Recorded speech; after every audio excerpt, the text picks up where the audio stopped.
Riconoscimento al volontariato che anche durante il lockdown non ha abbandonato i più deboli e che deve giocare un ruolo strategico per la ripartenza dopo la pandemia. È il senso della candidatura del terzo settore a patrimonio culturale immateriale UNESCO presentata a Roma dal senatore veneto Antonio De Poli. Vediamo.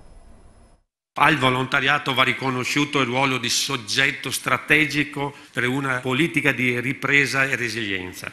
Puntare sul volontariato per far ripartire l'Italia dopo la pandemia. E questo è il significato della candidatura del terzo settore a patrimonio culturale immateriale dell'UNESCO, presentata nella Sala Caduti di Nassiriya al Senato, un'iniziativa sostenuta da un comitato promotore che include diverse personalità del terzo settore ed è appoggiata dal senatore veneto Antonio De Poli. A questi milioni di persone che danno il proprio tempo, il proprio cuore, la propria anima, la propria professionalità agli altri gratuitamente, dobbiamo riconoscerli un qualcosa di importante.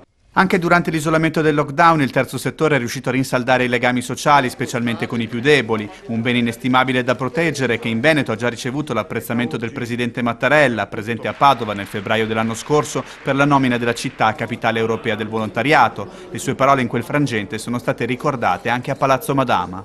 Il volontariato è energia irrinunciabile della società, un patrimonio generato dalle nostre comunità che si riverbera sulle nostre vite.